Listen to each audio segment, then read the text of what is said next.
धाम बन चुका है। वो इसलिए क्योंकि राम जी यहाँ आ गए हैं, और जहाँ राम जी आ जाए, जहाँ राम जी की कथा आ जाए, वह कोई साधारण भूमि नहीं रह जाती,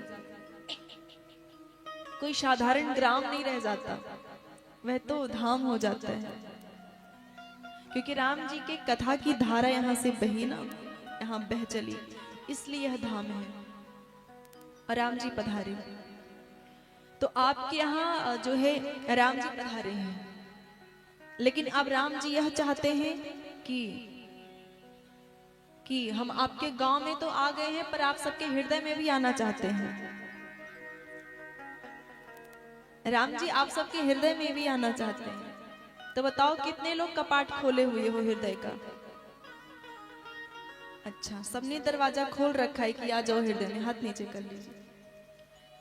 लेकिन भगवान कहते हैं कि ठीक है, मैं जिसके कपाट खुले हुए हैं मन के, तो मैं जाऊंगा तो, लेकिन मैं तभी जाऊंगा जब उनका मन साफ होगा। हमने आंगन नहीं बुहारा, चंचल मन को नहीं सुधारा, तो कैसे आएंगे भगवान? तो वो कह रहे हैं कि मैं आना चाहता हूं आपके हृदय में, दरवाजा भी आपने खोल रखा है, लेकिन सफाई होगा जिसके हृदय में, उसी के हृदय में आएंगे, जिसके हृदय में दोष नहीं होगा। निर्मल जनमन सो मोहि पावा, मोहि कपट छल छिद्र न भावा। तो राम जी आए उससे पहले हमको अपने हृदय को साफ करना पड़ेगा। तो सफाई करने के लिए किस चीज की जरूरत पड़ती है? अच्छा बताओ, अपने घर में जब सफाई करते हो, कूड़ा ज्यादा हो जाता है, तो किस चीज से सफाई करते हो? सफाई किस, झाड़ू लगाते हो ना, झाड़ू से सफाई हो जाती है।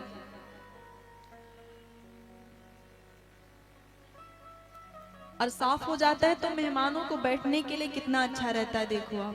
उसी प्रकार मन की सफाई करनी पड़ेगी। और मन की सफाई कैसे होगी? कैसे होगी?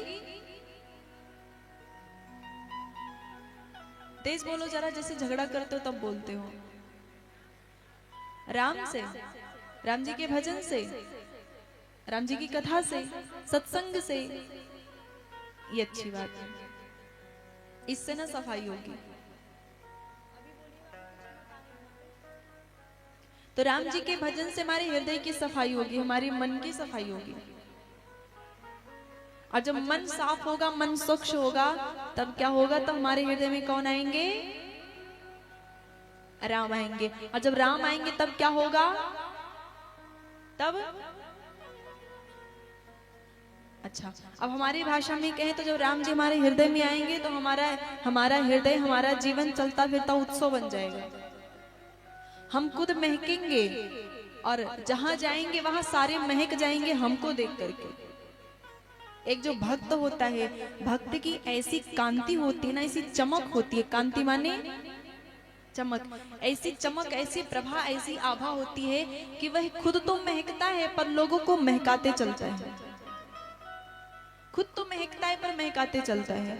आप देखो, अब हम बताएंगे नहीं, हम आप सबको बताएंगे नहीं। देखो इधर उधर ध्यान मत लगाओ, ये मन बड़ा चंचल है, कैसे तेरा भजन करूं? तो अब भजन अभी होगा, तो मन चंचल है, मन जो है कहेगा कि जरा देखे क्या हो रहा है, पर उसको डांट के इधर रखो। वो अभी क्या हो रहा है वो यहाँ से दिख जाएगा, यहाँ से आपको पता लग जाएगा। क्योंकि आपके लिए ही लोग आए हैं, आपके लिए ही, आप सबके लिए ही आए हैं। बट जोरदार ताली बजाइए। तो आप मन को चंचल ना करो। आपने किसके लिए ताली बजाई? स्वागत में आपने ताली बजाई है, तो चंचल मत करो मन। आपको देखना है। क्या कह रहे थे अभी हम? हाँ, राम जी आए। क्या बात है, याद है बड़े अच्छे से। राम जी आएंगे तो हमारा जीवन चलता फिरता उत्सव बन जाएगा, एक पुष्प बन जाएगा। और हम ये कह रहे थे कि देखो, भक्त जो होता है ना, उसकी चमक ऐसी, उसका स्वभाव ऐसा होता है ना कि वो जहां भी जाता है अलग ही प्रसन्नता छा जाती है। आप भले ना मानो, हम इस चीज को मानते हैं कि एक जो भक्त होता है ना, सच्चा भक्त होता है, जहां भी जाता है ना वहां कई लोगों का डिप्रेशन समाप्त हो जाता है,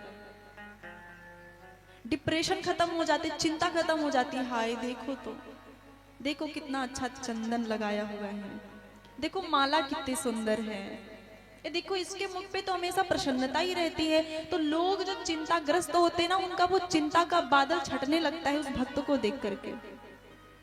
और सही बता रहे हैं, हम नाम नहीं लेंगे, अब नाम जानते नहीं तो नाम क्या लेंगे। आप लोगों में से कुछ लोग इधर ऐसे हैं जिनको आते ही मैं ढूंढती हूँ, बताऊंगी नहीं मैं, हरि बोल, मैं बताऊंगी नहीं।